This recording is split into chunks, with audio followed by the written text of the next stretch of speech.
Seruput kopi dulu guys, ngapak. Karena kali ini kita bakal bahas kunjungan yang bikin analis pertahanan mulai angkat alis. Rusia, teman sejati kita, datang lagi ke Surabaya.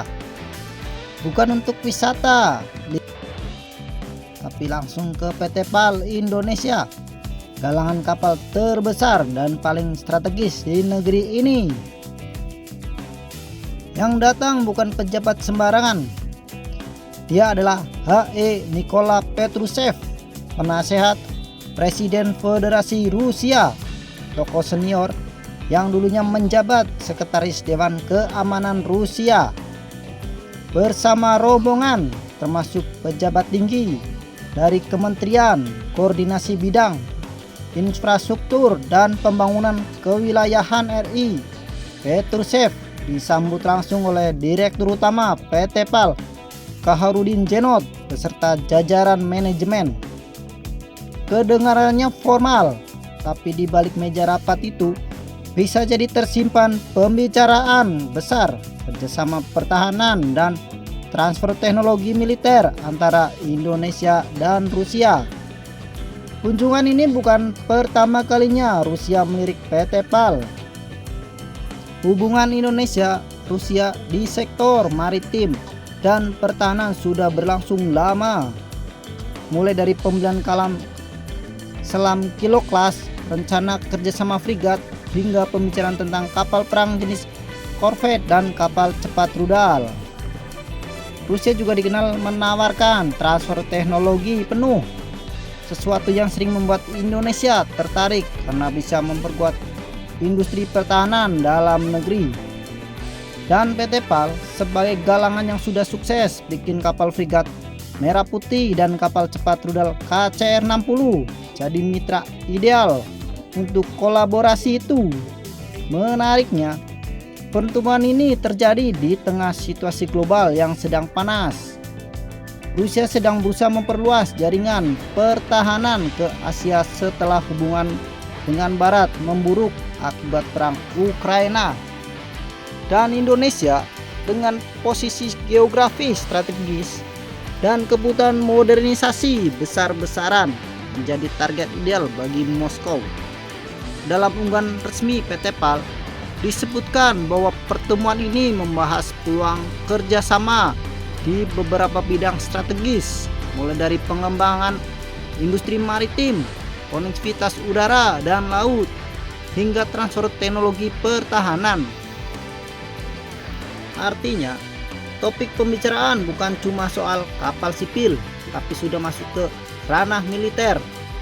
Bayangkan, Rusia bisa saja menawarkan desain korvet atau frigat canggih seperti proyek 22350 Gursov Class, sistem propulsi dan senjata laut, bahkan mungkin rudal anti kapal Onik atau kaliber yang sudah terbukti di medan tempur.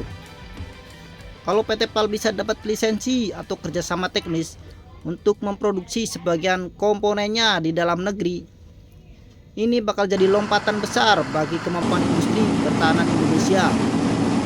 Sekelas pertemuan ini juga bisa dibaca sebagai langkah diplomatik cerdas dari Indonesia di saat banyak negara masih membatasi hubungan dengan Rusia karena sanksi Barat. Indonesia tetap berpegang pada prinsip politik luar negeri bebas aktif, terbuka bekerja sama dengan siapapun selama menguntungkan bangsa. Di sisi lain, Rusia juga sedang mencari partner baru di Asia Tenggara. Selain Indonesia, Rusia memang sudah menjalin hubungan dengan Vietnam dan Myanmar, tapi posisi Indonesia jauh lebih strategis baik secara ekonomi maupun militer. Ada kemungkinan kerjasama diarahkan ke pembangunan kapal logistik militer, kapal selam baru, atau teknologi propulsi hibrida untuk kapal perang masa depan TNI AL. PT PAL sendiri sudah membuktikan kemampuannya lewat berbagai proyek besar, mulai dari kapal LPD, kapal rumah sakit, hingga frigat Merah Putih yang kini sedang dalam pembangunan. Kalau proyek-proyek ini bisa disinergikan dengan teknologi Rusia, bukan tidak mungkin kapal perang TNI AL ke depan akan menggunakan sistem dan senjata hasil kolaborasi dua negara.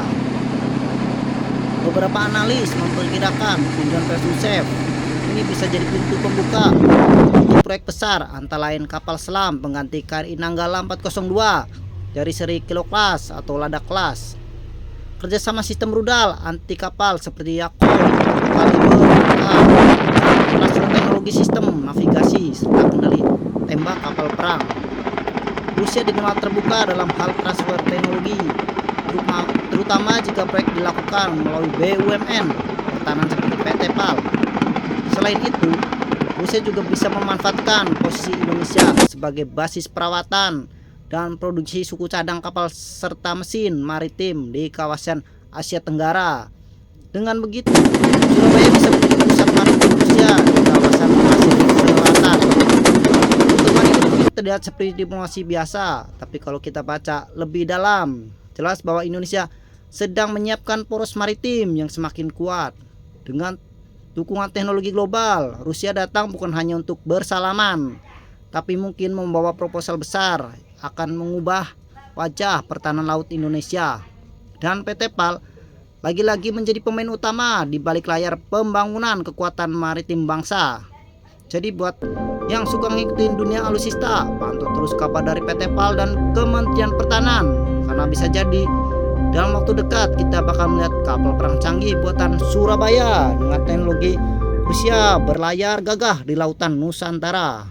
Seruput kopi terakhir dari Mata Militer Ngapak.